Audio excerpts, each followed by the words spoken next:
The sun blazed mercilessly over Tombstone, Arizona in the summer of 1886. Dust devils danced through the main street as Samuel Lonely McCready guided his weathered horse, Thunder, past the Silver Dollar Saloon. At 43, Samuel's face bore the lines of a man who'd seen too much solitude, his steel-gray eyes reflecting years of isolation on his ranch outside town. The sound that stopped him wasn't gunfire or the usual commotion of miners and gamblers, it was silence. An eerie, unnatural quiet emanating from the Mercy House Orphanage, a two-story wooden building that once echoed with children's laughter. "Hi, how are you? Sorry to interrupt your story, but what I'm going to ask you is really quick, and it will really help the channel to grow and create new stories. Just click below the video image to subscribe. You'll be doing an act of kindness and encouragement to those who are just starting out. Thank you very much, and continue with your story now and have a great day." Samuel dismounted, his spurs jingling against the wooden steps as he approached the orphanage's front porch. Through a cracked window, he glimpsed Sister Margaret O'Brien, a woman in her 50s whose Irish accent had comforted countless children over the years. Today, her face was etched with worry as she ladled thin soup into small bowls. "Sister Margaret?" Samuel's deep voice carried through the open door. She looked up, startled. "Mr. McCready, I wasn't expecting anyone." Samuel stepped inside, removing his worn hat. The main hall, once filled with running children, now housed only 8 youngsters sitting quietly at a long wooden table. Their clothes hung loose on thin frames, and their eyes, those innocent eyes, held a hunger that went beyond food. "Where are the others?" Samuel asked, his voice barely above a whisper. Sister Margaret's hands trembled as she set down the ladle. "Some families, they took children in when they heard about our difficulties. Others," she couldn't finish the sentence. Tommy Sullivan, a freckled boy of about 10, looked up at Samuel with curious green eyes. "Mister, are you here to take someone away too?" The question hit Samuel like a physical blow. He knelt beside Tommy's chair, studying the boy's gaunt face. "No, son. I'm here to see how you're all doing." "We're hungry," said Lucy Chen, a 7-year-old girl with dark braids, her matter-of-fact tone breaking Samuel's heart. "Sister Margaret gives us soup, but there's not much in it anymore." Samuel's jaw tightened. He'd heard whispers in town about the orphanage's struggles, but seeing it firsthand ignited something deep within him, a protective instinct he thought had died with his own family years ago. "Sister, might I have a word?" Samuel gestured toward the kitchen. In the cramped space, surrounded by nearly empty shelves, Sister Margaret finally broke down. "The town council cut our funding 3 months ago. They said the territory's budget couldn't support non-essential services. Mayor Harrison Blackwood promised to find alternative solutions, but..." She wiped her eyes with her apron. "I've been using my own savings, but they're nearly gone." Samuel's hands clenched into fists. He knew Blackwood, a pompous man more concerned with his political aspirations than the welfare of Tombstone's most vulnerable residents. "What about the townspeople? Surely someone..." "I've tried, Mr. McCready. Doc Peterson gives what he can, and Mrs. Elena Rodriguez from the general store occasionally brings day-old bread. But most folks are struggling themselves, or they simply..." She shrugged helplessly. "They simply don't care," Samuel finished, his voice hard as granite. That evening, Samuel sat on his ranch's front porch, staring at the herd of cattle grazing in the distance. These animals represented everything his late father, William McCready, had worked for. The family legacy, Samuel's financial security, his future. But as he watched the sunset paint the sky crimson, all he could see were Tommy's curious eyes and Lucy's matter-of-fact acceptance of hunger. His thoughts drifted to Elena, his wife, and their son James, both taken by fever 5 years ago. The guilt that had consumed him since their deaths, the belief that he should have done more, been there more, suddenly found a new target. Here were children who needed him now, and he had the power to help them. The next morning, Samuel rode into town with determination burning in his chest. His first stop was Mayor Blackwood's office, a lavishly decorated room that stood in stark contrast to the orphanage's bare walls. "McCready!" Blackwood boomed, his round face flushed from morning whiskey. "What brings you to town so early?" "The orphanage, Harrison. Those children are starving." Blackwood's expression soured. "Now see here, Samuel. The territory's finances are tight. We can't be throwing money at every sob story that comes along." "Sob story?" Samuel's voice dropped to a dangerous whisper. "These are children, Harrison. American children. And I'm sure someone will step up to help them. The church, perhaps, or some charitable organization from back east." Blackwood waved dismissively. "The town has more pressing concerns, like attracting new businesses and maintaining our reputation as a civilized community." Samuel stared at the mayor for a long moment, memorizing every detail of his indifferent face. "You're right about one thing, Harrison. Someone will step up." As Samuel left the mayor's office, he encountered Jake Morrison, the town's blacksmith, and Frank Butler, who owned the largest general store. "Sam!" Jake called out, wiping his hands on his leather apron. "Heard you were stirring up trouble with the mayor." "Just asking him to do his job," Samuel replied. Frank shook his head. "Look, we all feel bad about those kids, but times are tough for everyone. I've got my own family to feed, and I've got debts to pay," Jake added. "The railroad's bringing changes, and if we don't adapt, we'll all be in the poorhouse."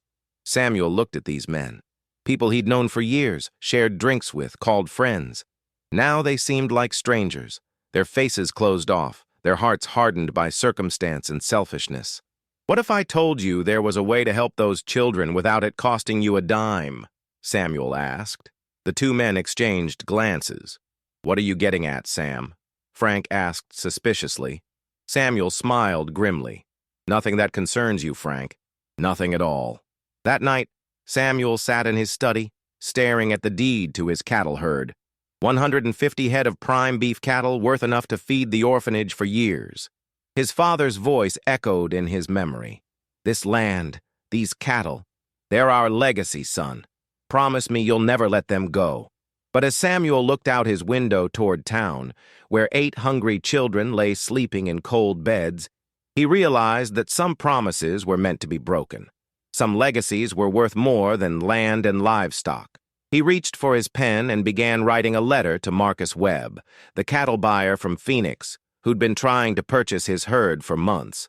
Tomorrow, he would make a decision that would change everything, not just for the orphans, but for the entire town of Tombstone. The lonely cowboy was about to become something more. Dawn broke gray and cold over Tombstone as Samuel McCready rode into town. Marcus Webb's telegram crumpled in his vest pocket. The cattle buyer would arrive on the afternoon train, ready to finalize the deal that would strip Samuel of everything his father had built. At the orphanage, Samuel found Sister Margaret in the garden, tending to a few struggling vegetables with old Pete, a grizzled former miner who'd been helping around the property in exchange for meals. "Mr. McCready," Sister Margaret smiled wearily. "You're early today. Sister, I need to speak with you about something important." Samuel's voice carried a weight that made both adults look up sharply. In the kitchen, Samuel explained his plan. Sister Margaret's face went through a spectrum of emotions: shock, gratitude, and finally, deep concern. "Mr. McCready, I can't let you sacrifice your livelihood for us. Your father's legacy—" "My father's legacy," Samuel interrupted, "was teaching me to do what's right, even when it's hard, especially when it's hard." Old Pete, who'd been listening from the doorway, stepped forward.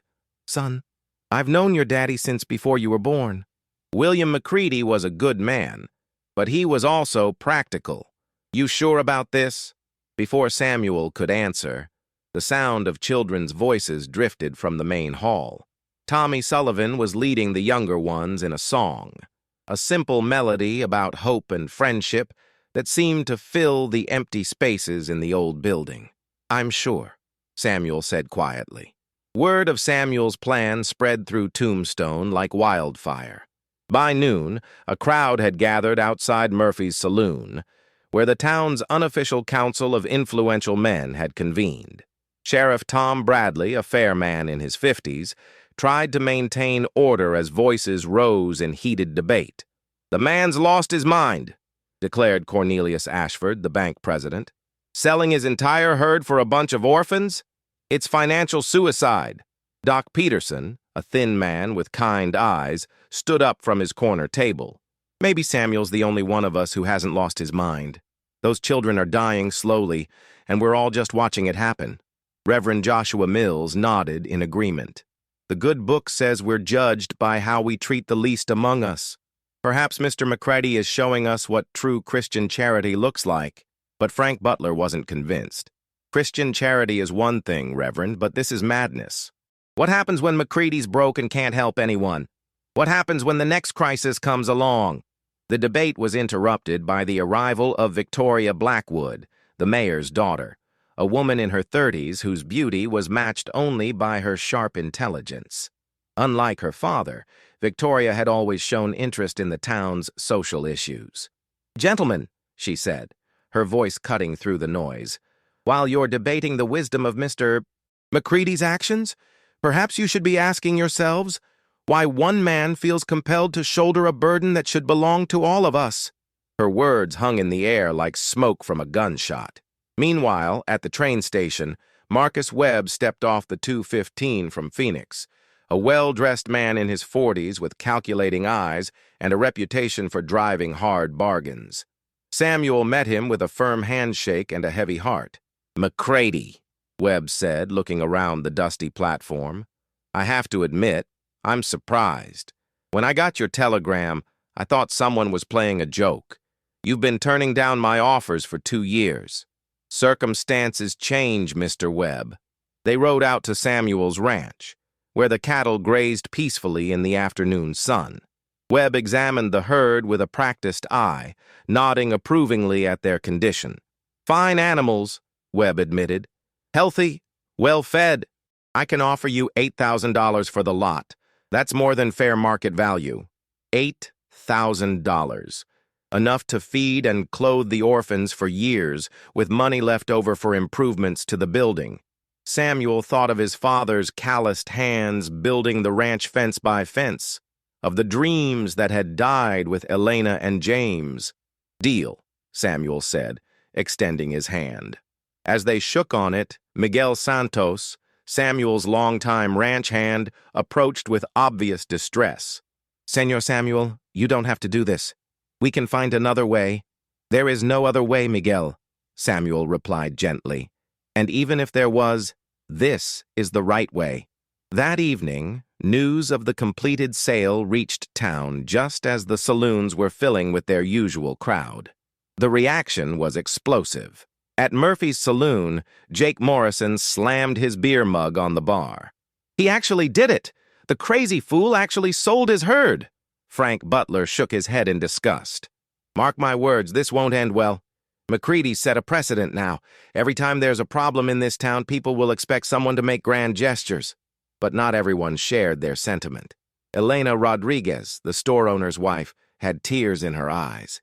"My grandmother always said that angels walk among us in human form.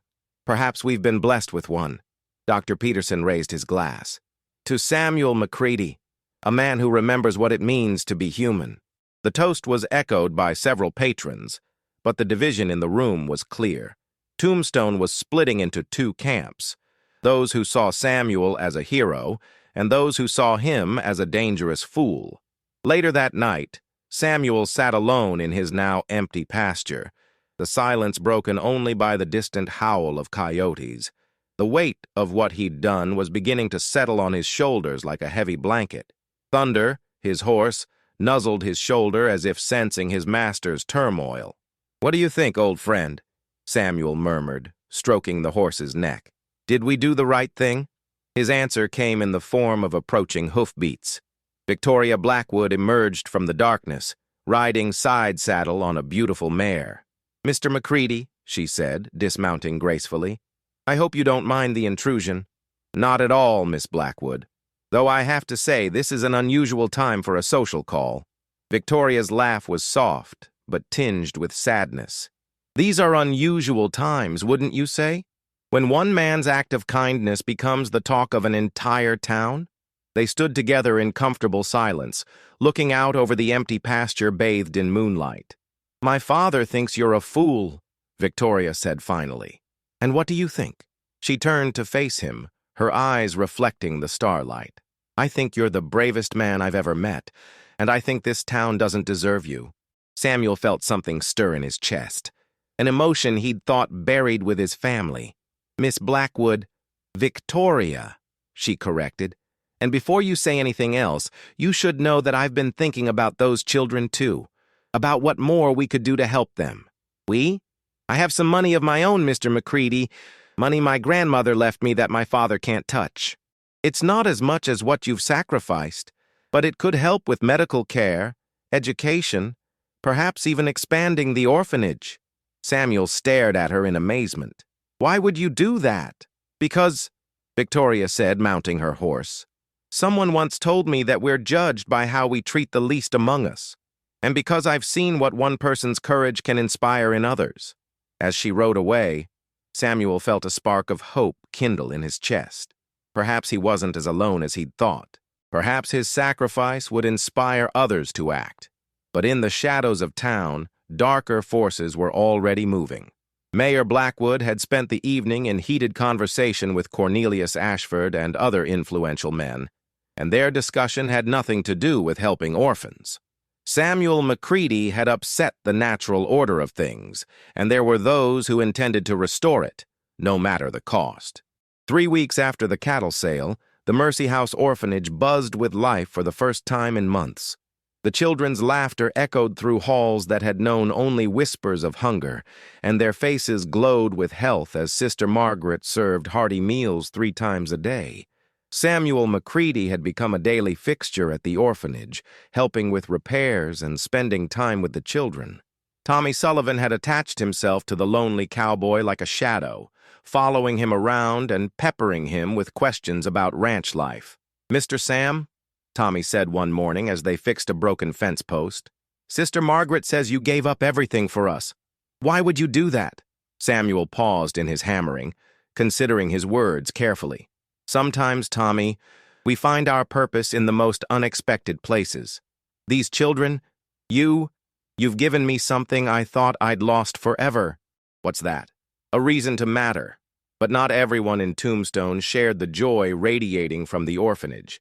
In the back room of Ashford's bank, a clandestine meeting was taking place that would shatter the fragile peace Samuel had fought to create.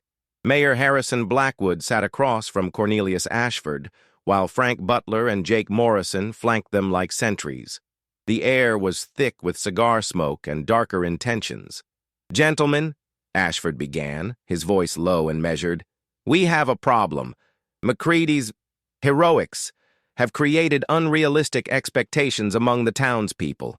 Already I've had 3 requests for loans to help various charitable causes. This bleeding heart nonsense needs to stop before it bankrupts us all." Mayor Blackwood nodded grimly. "The territorial governor is coming next month to evaluate Tombstone's potential for statehood. We can't have him thinking we're a town of impractical dreamers." "So what do you propose?" Frank Butler asked, though his tone suggested he already knew the answer. Ashford leaned forward, his eyes glinting with malice. "The orphanage sits on prime real estate, close to the main street, perfect for commercial development. If we could prove that Sister Margaret is unfit to run the facility, the territorial authorities would have to step in. And then," Jake Morrison prompted, "then the children would be relocated to facilities in Tucson or Phoenix, and the property would be available for purchase." Ashford smiled coldly. "I happen to know several investors who would pay handsomely for that location." The room fell silent as the implications sank in. They were talking about destroying the very thing Samuel had sacrificed everything to save. "How do we prove Sister Margaret is unfit?" Butler asked hesitantly. Ashford's smile widened. "Leave that to me." Meanwhile, at the orphanage, Samuel was unaware of the conspiracy forming against him. He was too focused on the transformation he witnessed daily, not just in the children, but in himself. Victoria Blackwood had become a regular visitor, bringing books and teaching the older children to read. Her presence brought a warmth to Samuel's life that he'd thought impossible after Elena's death. "You've changed," Victoria observed one afternoon as they watched the children play in the garden.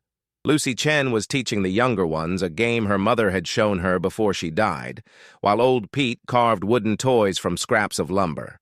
"How so?" Samuel asked. "When I first met you, you carried your grief like armor, protecting you but also isolating you. Now," she gestured toward Tommy, who was showing Samuel a drawing he'd made. "Now you're living again." Samuel felt heat rise in his cheeks. "Victoria, Mr. Macready, Doctor." Peterson approached hurriedly, his face grave with concern. "I need to speak with you privately." They moved away from the children, and Peterson's voice dropped to an urgent whisper. "I've just come from treating Mrs. Henderson for a broken arm. She was quite upset and mentioned something troubling. Apparently, Cornelius Ashford has been asking questions around town about the orphanage's management." "What kind of questions?" Samuel's voice hardened. "Questions about Sister Margaret's background, her qualifications, whether the children are receiving proper care. He's been suggesting that perhaps the facility isn't being run according to territorial standards." Victoria's face paled. "My father wouldn't. He couldn't be that cruel." Dr. Peterson's expression was grim. "I'm afraid there's more. I overheard Deputy Walsh talking to the sheriff about a formal inspection being requested. Someone's trying to build a case against the orphanage." Samuel's hands clenched into fists. "Over my dead body." That evening, Samuel confronted Sheriff Tom Bradley at his office. The sheriff, an honest man caught between duty and conscience, looked deeply uncomfortable. "Sam, I wish I could tell you more, but the request came through official channels. The territorial inspector will be here next week to evaluate the facility." "On whose complaint?" "That's confidential, but—" Bradley glanced around nervously, then leaned closer. "Between you and me, this smells like politics. Someone with influence wants that orphanage gone." Samuel's mind raced. "Tom, you've known me for 15 years. You know I wouldn't let those children suffer. If there's something wrong with the orphanage, I'll fix it. But this inspection, it's not about the children's welfare." "I know that, Sam, but my hands are tied. All I can do is make sure the inspection is fair and thorough." As Samuel left the sheriff's office, he nearly collided with Miguel Santos, who'd been waiting outside. "Senor Samuel," Miguel said urgently, "I have news. I was at Murphy's saloon tonight, and I heard Jake Morrison talking to some strangers. Men from Phoenix, they looked like. They were asking about property values near the main street." The pieces began falling into place in Samuel's mind. The inspection, the questions about Sister Margaret, the mysterious investors, it was all connected. "Miguel, I need you to do something for me. Ride out to the Rodriguez place and ask Elena to spread word among the women in town. Tell them what's happening and ask them to visit the orphanage tomorrow. I want witnesses to see how well those children are being cared for." "Si, senor. But what will you do?" Samuel's jaw set with determination. "I'm going to have a conversation with an old friend." Late that night, Samuel rode to the Blackwood mansion on the hill overlooking Tombstone. The house was dark except for a single light in what he knew was the mayor's study. He didn't bother with the front door. Instead, he climbed the trellis to Victoria's second-floor window, a skill he'd learned as a young man courting Elena. Victoria was reading by lamplight when he tapped on her window. Her surprise quickly turned to concern when she saw his expression. "Samuel, what's wrong?" "Your father," he said without preamble. "He's trying to destroy the orphanage." Victoria's face went white. "That's impossible. He would, and he is." Samuel quickly explained what he'd learned, watching Victoria's expression shift from disbelief to horror to rage. "I should have known," she whispered. "The way he's been acting lately, the closed-door meetings.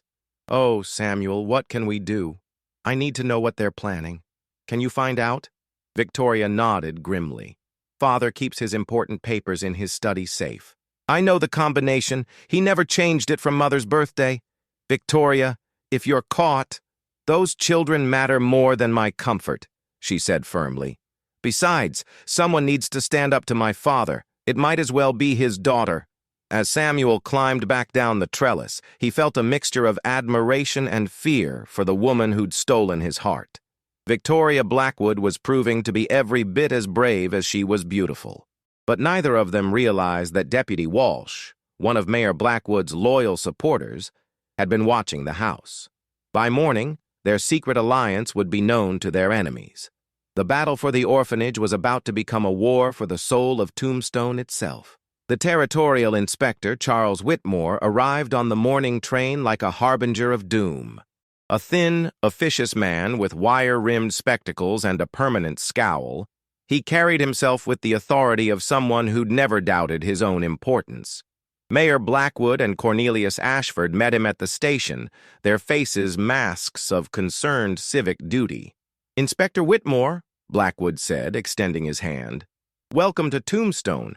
I wish your visit was under better circumstances." "Yes, well," Whitmore replied curtly. "Allegations of child endangerment are always serious matters. I trust you have documentation of the complaints." Ashford produced a leather folder thick with papers. "Everything's here, Inspector. Witness statements, financial irregularities, concerns about proper supervision." What they didn't mention was that most of the witness statements came from people who'd never set foot in the orphanage, and the financial irregularities were creative interpretations of Sister Margaret's careful bookkeeping. At the orphanage, Samuel McCready stood with Sister Margaret and Victoria Blackwood as they prepared for the inspection.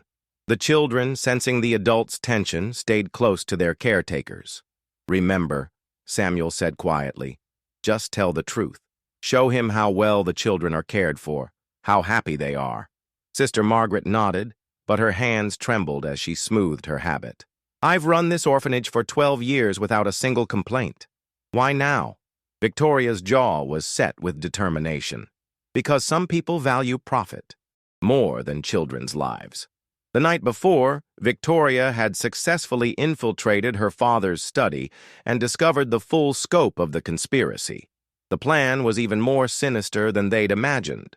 Not only did Ashford want the orphanage property, but he'd already arranged for the children to be split up and sent to overcrowded facilities hundreds of miles away. When Inspector Whitmore arrived at the orphanage, he was accompanied by an entourage that included Mayor Blackwood, Ashford, and several other town officials.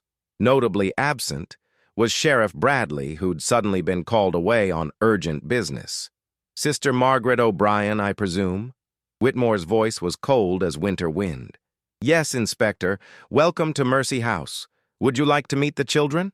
"I'll determine what I need to see," Whitmore replied curtly. He began his inspection with the kitchen, running his finger along surfaces and making notes in a small book. Tommy Sullivan approached the group, cautiously. "Sister Margaret, who are these men?" "They're here to see how well we take care of you," Sister Margaret explained gently. Tommy looked up at Inspector Whitmore with curious eyes. "Are you here to take us away like the others?" Whitmore's expression didn't change. "That depends on what I find, young man." The inspection continued through the dormitories, the schoolroom, and the common areas. Whitmore found fault with everything. A loose floorboard here, a slightly worn blanket there. The fact that the children shared rooms instead of having individual spaces. "This facility is clearly overcrowded," he declared, making another note. "And these living conditions are substandard for territorial requirements." Dr. Peterson, who'd arrived to provide medical testimony, stepped forward. "Inspector, I've examined every child in this facility. They're all healthy, well-nourished, and properly cared for. Their medical records are impeccable. Medical care is only one aspect of proper child welfare," Whitmore replied dismissively. As the inspection continued, Elena Rodriguez arrived with several other women from town, just as Samuel had requested. They spread throughout the orphanage, playing with the children and observing the proceedings. Mrs. Henderson, despite her broken arm, had come to show support. "Inspector," she called out, "I've been bringing my own grandchildren here to play with these orphans. They're some of the happiest, most well-behaved children I've ever seen." Whitmore barely acknowledged her. The turning point came when they reached the main hall, where old Pete was teaching Lucy Chen and several other children to whittle. The scene was one of peaceful domesticity, children learning a useful skill from a patient elder. "Who is this man?" Whitmore demanded. "Is he a qualified educator? Has he been properly vetted to work with children?" "Pete's been helping around here for months," Sister Margaret explained. "He's wonderful with the children." "An unqualified vagrant working with vulnerable children?" Whitmore's voice rose. "This is exactly the kind of irregularity I was warned about." Old Pete's face flushed red. "Now see here, you pompous—" "Pete," Samuel interrupted gently, placing a hand on the old man's shoulder. "Why don't you take the children outside to play?" As Pete led the children away, Tommy looked back at the adults with confusion and fear. Sam, are they going to make us leave?" The question hung in the air like smoke from a gunshot. Inspector Whitmore turned to Mayor Blackwood. "I've seen enough. This facility clearly doesn't meet territorial standards. I'll be recommending immediate closure and relocation of the children." "No!" The voice that rang out surprised everyone. It was Victoria Blackwood, stepping forward with fire in her eyes. "Inspector Whitmore, before you make any final decisions, there's something you need to see." She produced the documents she'd stolen from her father's safe, papers detailing the conspiracy, the planned property sale, and the financial arrangements that would benefit Ashford and his associates. "Victoria!" Mayor Blackwood's face went white. "What are you doing?" "I'm doing what you should have done, Father, protecting innocent children." Inspector Whitmore examined the documents, his expression growing darker with each page. "Mr. Blackwood, these papers suggest that this inspection was requested not out of concern for child welfare but for financial gain." That's preposterous," Blackwood stammered. "My daughter is obviously confused." "I'm not confused, Father. I'm ashamed," Victoria's voice carried across the room. "Ashamed that my own father would try to destroy the one place in this town that represents true Christian charity." The room erupted in chaos. Ashford tried to grab the documents from Whitmore, while Mayor Blackwood attempted to discredit his own daughter. But the damage was done. Sheriff Bradley chose that moment to return from his urgent business, accompanied by Deputy Marshal James Crawford from the territorial capital. "Inspector Whitmore," Crawford said formally, "I believe you'll want to see these." He produced additional documents, evidence of Ashford's financial manipulations and the mayor's abuse of office. "It seems," Crawford continued, "that someone in Tombstone has been using territorial inspection processes for personal gain. That's a federal offense." As Ashford and Mayor Blackwood were led away in handcuffs, the children began returning to the main hall. Tommy ran straight to Samuel, wrapping his arms around the cowboy's waist. "Mr. Sam, are we safe now?" Samuel knelt down to meet the boy's eyes. "Yes, Tommy. You're safe?" Inspector Whitmore cleared his throat. "Mr. McCready, after reviewing the actual conditions here and the circumstances surrounding this inspection, I'm recommending that Mercy House Orphanage be designated as a model facility for the territory. Sister Margaret, you should be commended for your excellent work." Sister Margaret burst into tears of relief, while the children cheered.